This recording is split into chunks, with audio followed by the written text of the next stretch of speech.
Bonjour et bienvenue dans cette nouvelle vidéo où on va parler encore une fois de bien-être, et cette fois-ci je vais vous partager en fait des petites astuces pour prendre soin de vous pendant une semaine seulement.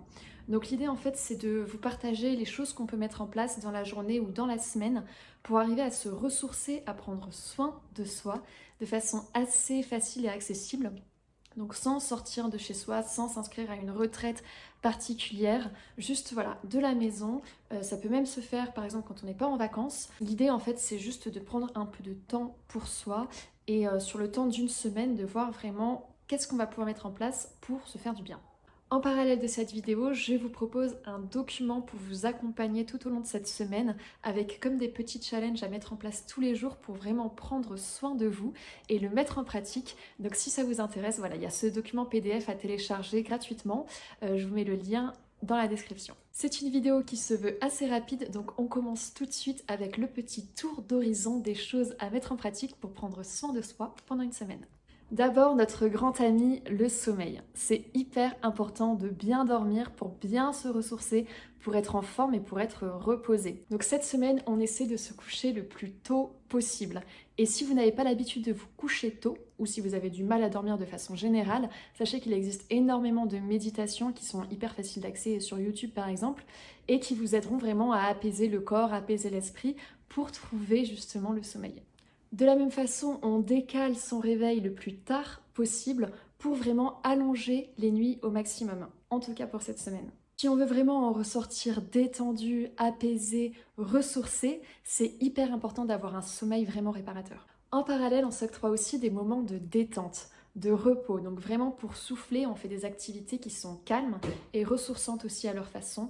Donc ça peut être par exemple la lecture, l'écriture, ça peut être la peinture, le dessin. Si vous avez des activités un peu créatives mais qui nécessitent quand même peu d'énergie, c'est le moment de les mettre en place. Prenez un moment dans votre journée pour faire une activité calme, créative. C'est des petits plaisirs simples qui ont toute leur importance parce qu'ils permettent vraiment de déconnecter.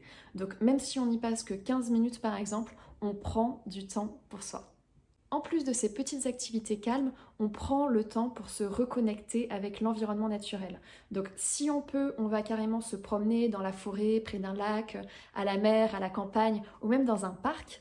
Et si vraiment on n'a pas l'opportunité de se retrouver dans la nature à côté de chez soi, on peut le faire carrément de chez soi. Rien que le fait par exemple de planter des jardinières, ça permet d'entretenir un peu ce lien avec la nature, cette connexion avec la terre, avec les végétaux. Prenez aussi le temps d'observer le ciel, les couchers de soleil. Bon, cette semaine on évite les levées de soleil parce qu'on dort encore à ce moment-là, mais même en restant de chez soi, c'est possible de créer ce contact avec la nature et d'en profiter un peu tous les jours. Voilà, il faut savoir que la nature a vraiment un pouvoir hyper ressourçant, donc on s'en prive pas, on y va. Et quand je dis qu'on prend le temps d'observer un coucher de soleil par exemple, c'est pas juste comme ça pendant une minute en regardant par la fenêtre, vraiment on prend le temps d'observer toutes les couleurs du ciel, toutes les dégradations de lumière, on prend le temps de respirer, on essaie de rester en silence et de se connecter vraiment avec l'environnement qui nous entoure. C'est ça en fait le but.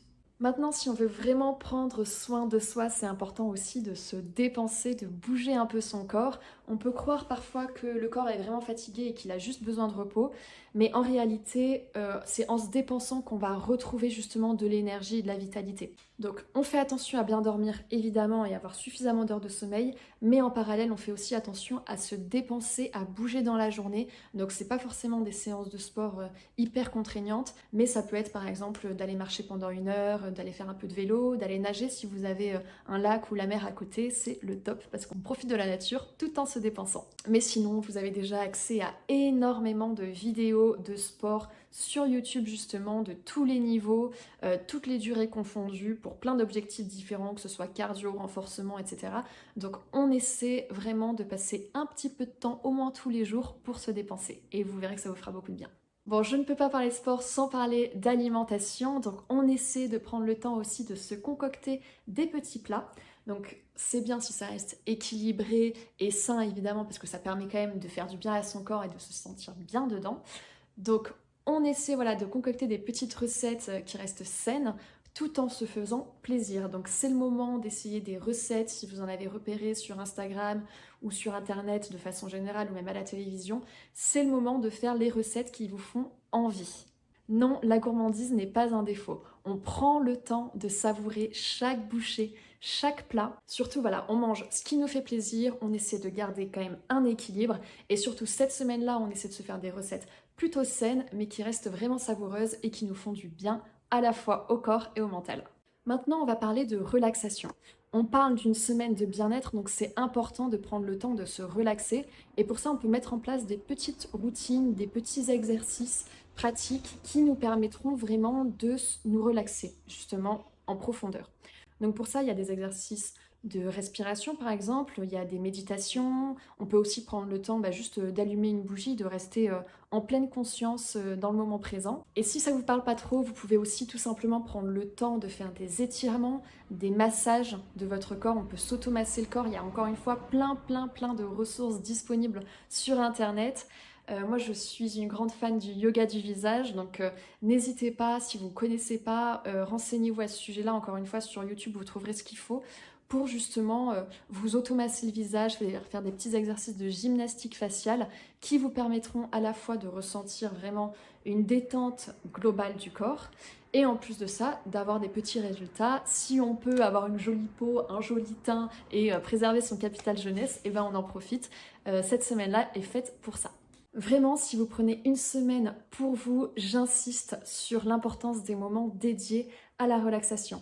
Donc ça peut être encore une fois soit de la méditation, de la respiration, des étirements ou des massages. Ça peut même être une combinaison de différents éléments, mais dans tous les cas, ça permettra de toute façon à détendre à la fois la tête et le corps. Ensuite, c'est aussi le moment de prendre du temps dans la salle de bain, de vous chouchouter un petit peu. On va prendre soin de la peau, des cheveux, donc on n'hésite pas à faire par exemple un gommage, un masque pour bien hydrater le corps en utilisant des crèmes, des huiles. Donc voilà, on prend au moins une fois dans la semaine du temps pour se chouchouter un petit peu dans la salle de bain. Et si vous avez une baignoire, on en profite pour prendre un bain. Et enfin, la dernière chose que je veux vous partager, c'est une chose à mettre en place un petit peu tous les jours pour vraiment déconnecter, c'est justement d'éteindre son téléphone. On essaie vraiment de passer au moins 1 heure par jour déconnecté de tout ce qui est réseaux sociaux, les appels, etc. On n'est plus joignable. C'est pas forcément toute la journée pendant toute la semaine, mais au moins de temps en temps et le plus longtemps possible, on essaie vraiment de se déconnecter en se coupant justement du monde extérieur. Ah bah c'est ça, de prendre du temps pour soi. Et c'est encore plus efficace si on le fait dès le réveil. Au moins pendant cette semaine-là, et quand même je vous invite à le faire après, on évite d'ouvrir son téléphone dès le réveil. La première chose à faire au réveil, c'est plutôt déjà de se reconnecter avec soi-même, donc même pendant 10 secondes, je sais pas, 1 minute, on essaie de prendre le temps de bien respirer, on inspire, on expire, on se reconnecte et c'est plus tard quand même quand on sera prêt à se connecter avec le monde extérieur qu'on pourra allumer son téléphone et voir les notifications, etc. Mais en tout cas, on essaie de garder au moins, je dirais, la première demi-heure après s'être réveillé sans se connecter à son téléphone. Bon, et si c'est 15 minutes, c'est déjà pas mal. Et voilà, on a déjà fait le tour de tout ce que je vous invite à mettre en place pendant cette semaine de bien-être où vous penserez qu'à vous. Vous faites de vous une priorité, au moins pour une semaine, franchement, je pense que ça dérangera personne. Donc si vous voulez, encore une fois, un petit récapitulatif, comme un petit challenge pour vous accompagner un peu tout au long de cette semaine, pensez à télécharger le document que j'ai préparé à cet effet. Le lien est justement dans la description de la vidéo. Voilà, en tout cas, j'espère que cette vidéo vous a plu. Et si c'est le cas, pensez à mettre un petit j'aime ou à vous abonner à ma chaîne. Ça m'encouragera à continuer à développer d'autres sujets comme ça avec vous. D'ailleurs, si vous avez des idées de sujets, je vous invite à les mettre en commentaire et j'en prendrai note. Et si vous ne me suivez pas sur Instagram, je vous invite à le faire. À bientôt!